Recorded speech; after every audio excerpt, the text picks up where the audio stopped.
रहमत आलम नूर मुजस्सम सल्लल्लाहु अलैहि वसल्लम ने इरशाद फरमाया, वो घर कब्रिस्तान है जिस घर में कुरान की तिलावत नहीं होती।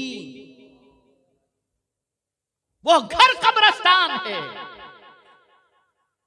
और अल्लामा इस्माइल हक्की रहमतुल्लाह ताला अलैह ने मोहब्बत रसूल की अलामत के हवाले से फरमाया कि मोहब्बत रसूल की एक अलामत यह है कि बंदा कुरान की तिलावत से दिलचस्पी लेने लगता है। ये एक मोहब्बत रसूल सल्लल्लाहु अलैहि वसल्लम की ये भी एक अलामत है कि बंदा कुरान की तिलावत कसरत से करता है। अरे इसकी तिलावत का हाल ये है कि जिस पर यह किताब नाजिल हुई उस रसूल से मेरा मौला फरमाता है, उतलू मा ऊहिया, तिलावत करो जो कुछ मैंने तुम पर वही की है। तो खुद रसूल आजम सल्लल्लाहु अलैहि वसल्लम इस किताब की तिलावत करते हैं। यहां थोड़ा सा करेक्शन कर दूं, बुरा लगाने की कोई बात नहीं है और लगे तो दूसरी मर्तबा मुझे बुलाइएगा नहीं, लेकिन आप समझो, हमें कोई वजीफा दे दिया जाता है, पीर साहब ने दे दिया, उस वजीफे की बरकत अपनी जगह पर है, उससे इनकार नहीं। लग गए, सुबह उठकर नमाज पढ़ें कि न पढ़ें, पहले वो पढ़ कर जाते हैं। लोहे कुरानी को देख करके हम दुकान पर जाते हैं, क्या तो माल में बरकत हो। ऐसा होता या नहीं होता? जवाब दें आप भाई, जवाब दीजिए, है ना? करते हैं ना? सबके वजीफे को आप कबूल कर रहे हो, नबी के वजीफे को कब कबूल करोगे? सर उस तरफ भी तो तवज्जो रखो।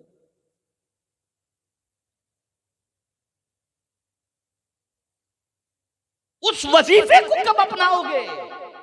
मेरे आका सल्लल्लाहु अलैहि वसल्लम इरशाद फरमाते हैं कि अगर कोई शख्स कुरान शरीफ की तिलावत में इतना गुम हो गया, इतना गुम हो गया कि दुआ मांगने का वक्त भी तिलावत में खर्च कर दिया और दुआ न मांग सका, सरकार फरमाते उसकी तलब से ज्यादा मौला उसे अता फरमाए, उसकी ख्वाहिश से ज्यादा मौला उसे अता फरमाए। ये कुरान की तिलावत। हजरत अब्दुल्ला इब्न मसऊद रदियल्लाहु ताला अन्हु बीमार हुए, जामिउल कुरान कामिलुल हया वल ईमान मुजहिज जैशिल उसरत फी दिद्दर रहमान सय्यदना उस्मान इब्न अफ़्फ़ान रदियल्लाहु ताला अन्हु पहुंचे इयादत के लिए। देखा तो महसूस कर लिया आपने कि अब ज्यादा दिनों तक की जिंदगी नहीं है और आप बेपना दौलत लेकर के पहुंचे थे। इरशाद फरमाया, अब्दुल्ला ये तुम्हारे पास रखो, तुम्हें कुछ हो गया तो तुम्हारी बच्चियां हैं, उन्हें ये रकम काम आएगी, उन्हें ये रकम काम आएगी। बीमार हजरत अब्दुल्ला इब्न मसऊद रदियल्लाहु ताला अन्हु उठ करके बैठ गए और अर्ज करने लगे, हुजूर आपको क्या ऐसा लगता है कि मेरे मरने के बाद मेरी बच्चियां फाके में गिरफ्तार हो जाएंगी? खुदा की कसम मेरी बच्चियों के घर में कभी फाका आ ही नहीं सकता। हजरत उस्मान इब्न अफ़्फ़ान ने फरमाया कि तुम इतने यकीन के साथ किस बुनियाद पर कह रहे हो? तो कहते हैं आकाए करीम सल्लल्लाहु अलैहि वसल्लम ने इरशाद फरमाया, जो शख्स अपनी बच्चियों को सूरह वाक़या की तिलावत का आदी कर दे और जो बच्चियां सूरह वाक़या, जो भी बच्ची हो या बच्चा सूरह वाक़या की तिलावत का रोज रात का आदी बन जाए, उसके घर में कभी फाका नहीं आ सकता। मैंने अपनी बच्चियों को सूरह वाक़या याद करा दी और मेरी बच्चियां रोजाना सूरह वाक़या की तिलावत करती हैं, मेरी बच्चियों को कभी फाका नहीं। तो कुरान शरीफ की तिलावत करना ये इसका दूसरा हक है। मैं आपसे एक सवाल पूछना चाहता हूं, जितना व्हाट्सएप को आप चेक करते हो, जितना अखबार ऊपर से लेकर नीचे तक और पूरा पढ़ डालते हो, रोजाना आप एनडीटीवी और जी टीवी और एबीपी टीवी पे जाकर के न्यूज जितना देखते हो, आप थोड़ा सा याद करो कि आखिरी मर्तबा कुरान की तिलावत आपने कब की थी? याद करो, कब आपने कुरान खोला था आखिरी मर्तबा, जरा उसको याद करो। और दूसरे एंगल से मैं आपसे सवाल पूछता हूं कि आप में से कितने ऐसे हैं जिनको कुरान पढ़ना आता है?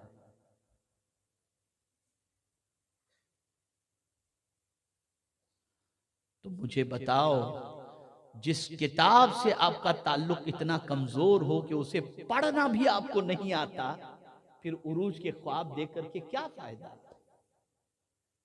इसलिए कि कुरान के एक नुक्ते का इनकार करना इस्लाम से निकल जाना है, एक हर्फ का इनकार करना इस्लाम से खारिज हो जाना है।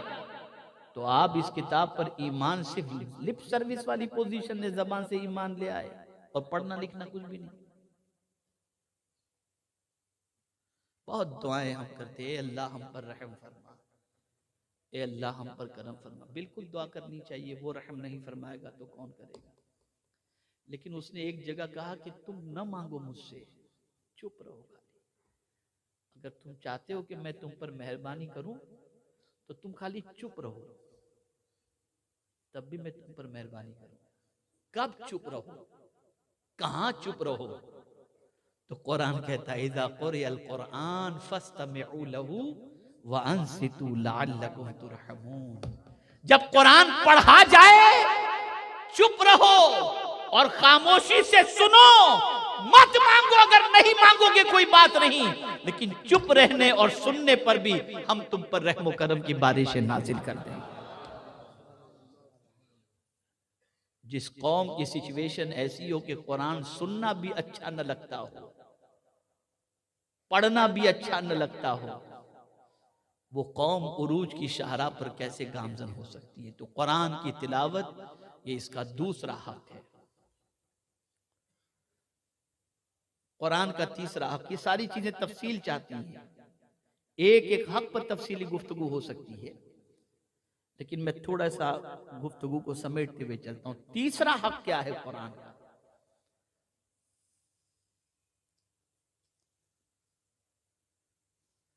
कुरान शरीफ का तीसरा हक ये है कि इस पर अमल करो। क्या करो इस पर? ये नहीं कि 2 आयत पर अमल करो और बाकी आयतों के बारे में कहो माज अल्लाह मौलाना। आज के दौर में इस पर अमल तो बहुत डिफिकल्ट है, ये नहीं। कुरान कहता है इत्तबिऊ मा उनज़िला इलैकुम मिन रब्बिकुम, और अगर तुम सीधे रास्ते के मुसाफिर बनना चाहते हो फत्तबिऊहु लअल्लकुम तहतदून हुदल लिल मुत्तकीन। एक तरफ इत्तिबा हुजूर की करने पर हिदायत के बारे में फरमाया गया, और एक तरफ कुरान के बारे में फरमाया गया कि इत्तबिऊ मा उनज़िला इलैकुम मिन रब्बिकुम वला तत्तबिऊ मिन दूनिही औलिया कलीलन मा तज़क्करून। ये कुरान कह रहा है। और सबसे अच्छी बात जिस पर अमल करना चाहिए वो क्या है? वो कुरान है। कभी हमने इसको अमल की किताब समझने की जहमत की? बल्कि मैं अगर कहूं तो गलत न होगा, पूरी दुनिया में, एक जगह की बात नहीं कर रहा, नाकिस ऑब्जर्वेशन के एतबार से पूरी दुनिया का अगर जायजा लिया जाए तो 5, 7, 8, 10 अहकाम से ज्यादा या आयतों से ज्यादा कुरान पर अमल हो ही नहीं रहा। नमाज, रोजा, हज, ज़कात, बस ये कुछ चीजें हैं, इस पर थोड़ा सा अमल होता है। बाकी सारी किताब को हमने ताक की जीनत बना दी, और माज़अल्लाह बहुत सारे मुसलमानों ने इसे अमल की किताब तो समझा ही नहीं, सिर्फ ये है कि बरकत की किताब समझ करके इसको बैठ गए। कुरान कहता है हाज़ा किताबुन अंज़लनाहु मुबारकुन फत्तबिहू, पैरवी करो इसकी, इत्तिबा करो इसकी। अब इत्तिबा किसे कहते हैं इसको भी समझो, इसको भी समझो। पैरवी किसे कहते हैं? अल्लाह अकबर, अल्लाह अकबर। ताजदार करबला इमाम अली मकाम अला जद्दिही व अलैहि सलातु वस्सलाम सवारी पर सवार होकर मदीने की गली से गुजर रहे थे। चंद गरीब नादार लोग गली के किनारे बैठ करके खा रहे थे। उन्होंने ताजदारे करबला को देखा तो अर्ज करने लगे, हुजूर आप भी हमारे साथ तशरीफ लाए। कभी गरीब कहता है ना। कहा उन्होंने। इमाम हुसैन सवारी से उतरे, उन लोगों के साथ बैठकर खाए, खा करके फिर सवारी पर बैठे तो आंखों से आंसू जारी थे, रो रहे थे। और उसके बाद उन लोगों से इमाम हुसैन ने फरमाया, तुम भी मेरे घर आओ ताकि मैं भी तुम्हारी जियाफत कर सकूं, तुम्हारी खिदमत कर सकूं। और फिर रोने की वजह जब पूछी गई तो अब देखिए कुरान पर अमल किसको कहते हैं। कहते मुझे मान इनके बुलाने पर कुरान की एक आयत याद आ गई कि अल्लाह ताला तकब्बुर करने वाले से मोहब्बत नहीं फरमाता। तो मैंने इन गरीब की दावत पर उतर कर अल्लाह की इस किताब को सामने रखते हुए इनके साथ बैठ गया ताकि तकब्बुर करने वालों में मेरा शुमार न हो पाए। सिर्फ आयत ज़हन में आते ही उस पर इस तरीके से अमल हो रहा है। तो सिचुएशन ये हुई कि 22,000 के लश्कर के सामने भी पेशानी पर शिकन नहीं आ रही थी और बेखौफ व खतर मुकाबले के लिए तैयार थे। ये कुरान पर अमल की ताकत थी। और जिनकी ताकत का आलम ये हो कि गाने सुनकर रोते हों, गजलें सुनकर रोते हों, लड़कियों के पीछे भागते हों, आवारा गर्दी करते हों, बुराइयों के दलदल में डूबे हुए हों, कहां से ताकत आएगी उनके पास? वो तो मच्छर से भी डरेंगे, चूहे से भी डरेंगे। कहां से आएगी ताकत? ताकत अगर कोई किताब दे सकती है तो वो अल्लाह की किताब ताकत दे सकती है। यही वजह है कि मौला अली करमल्लाहु ताला वजहुल करीम फरमाते हैं, मैं घोड़े की एक जीन पर एक कदम और दूसरे पर दूसरा कदम रखते तक पूरा कुरान खत्म कर लेता। सिचुएशन है। ये किताब ताकत देने के लिए आई, ये किताब कुव्वत अता करने के लिए आई। इस किताब से अपने ताल्लुक को मजबूत करो और इस किताब को अमल की किताब बनाओ। जो कुछ भी इसके अंदर अल्लाह का हुक्म मौजूद है उसे सुनो और सुनकर उस पर अमल के लिए तैयार हो जाओ। ये नफ्स पर तो गिरा गुजरेगा, ये समझ लीजिएगा। जब भी कुरान की किसी आयत पर अमल की बात आएगी ना, सुनने के बाद अरे यार बहुत डिफिकल्ट है, नुकसान हो जाएगा, माअज़ल्लाह, अपनी अक्ल से आप सोचेंगे।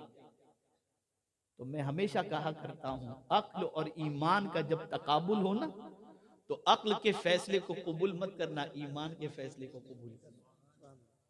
मिसाल के तौर पर मैं आपको बताऊं, आपके बैंक के अंदर लाखों रुपए पड़े हुए हैं,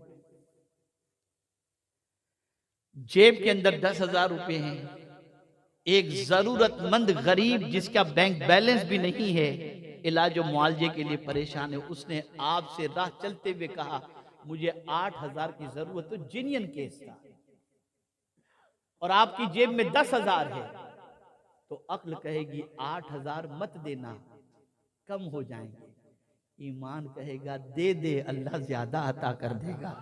तो उस वक्त अक्ल की बात न मानना, ईमान की बात मान करके दे देना। मौला अपने हबीब के सदक़ो तुफैल 10 गुना ज्यादा करके अता फरमाएगा। तो कुरान पर अमल की जब बात आए तो नफ्स पर अमल करना गैरां तो गुजरता है, लेकिन नफ्स की मत सुनना, ईमान पर अमल करते हुए इस किताब की पैरवी करना। इंशाअल्लाहुल अज़ीम इस किताब पर अमल का सिला अल्लाह दुनिया में भी अता फरमाएगा और आखिरत में भी अता फरमाएगा। कुरान के और भी बहुत सारे हुकूक हैं। मेरे प्यारे आका सल्लल्लाहु ताला अलैहि वसल्लम के प्यारे दीवानों, न वक्त में इतनी गुंजाइश है और न मजीद मैं इस पर कुछ तबसरा करना चाहूँगा, इसलिए कि बहुत हुकूक हैं कुरान के। और यूँ अगर देखा जाए तो सिमट करके अगर देखें तो कुरान मुक़द्दस के 5 या 7 हुकूक हैं, उस पर आदमी को अमल करना चाहिए। 3 तो आपने समाअत फरमा लिए, ईमान, तिलावत, उस पर अमल, उस पर गौर व फिक्र और उसकी तबलीग। कुरान की तबलीग करो। बहुत मुबारकबाद के मुस्तहिक़ मौलाना सैयद अमीनुल क़ादरी साहब और हमारे क़ारी ताज मोहम्मद साहब और सुन्नी हुसैनी फाउंडेशन के जुमला अराकीन और सुन्नी दावत इस्लाम, बहुत मुबारक बात है, मुस्तहिक है। कुरान की तबलीग का हुजूर को हुक्म दिया गया, ये सुनो, कुरान की तबलीग का, या अय्युहर रसूल बल्लिग मा उन्ज़िला इलैका मिन रब्बिक, कुरान की तबलीग करो। हम कहां चले गए, हम किस चीज की तबलीग कर रहे हैं? तो इस कुरान से अपने रिश्ते को मजबूत करो, इस कुरान को ओढ़ना बिछोना बनाओ। उठो तो कुरान पढ़ते हुए, सो तो कुरान पढ़ते हुए। हो ही नहीं सकता कि कुरान की तिलावत के आदि बंदे को मेरा मौला दोनों जहां की बरकतों से महरूम रखे। मेरे प्यारे आका सल्लल्लाहु अलैहि वसल्लम के प्यारे दीवानों, कुरान समझो भी, समझना भी है, पढ़ना भी है। इसीलिए कुरान के तहत फला यतदब्बरून अल कुरान, ये उलमा का जब में गफीर होता है तो मुझे ये आयत भी याद आ जाती हैं। ये कुरान के ऊपर गौर करने का कुरान, अफला यतदब्बरून कुरान। फिर कोई बहुत मुश्किल है तो कुरान कहता है वलक़द यस्सरनल कुरान लिज़्ज़िक्र, हमने तो इसको आसान पैदा नाजिल किया है। कौन कहता है ये डिफिकल्ट है? बहुत आसान है। लेकिन अफसोस, सदहज़ार अफसोस, हमने कुरान से अपने ताल्लुक को कम कर दिया, कमजोर कर दिया। आज की नशिश के अंदर, इस इज्तिमा के अंदर मेरा पैगाम तमामी हजरात को ये है, कुछ जानते हो या न जानते हो, लेकिन कुरान पढ़ना जरूर सीखो, कुरान पर अमल करना जरूर सीखो, इसलिए कि इससे दुनिया भी आपकी संवर जाएगी और इंशाअल्लाह आखिरत भी संवर जाएगी।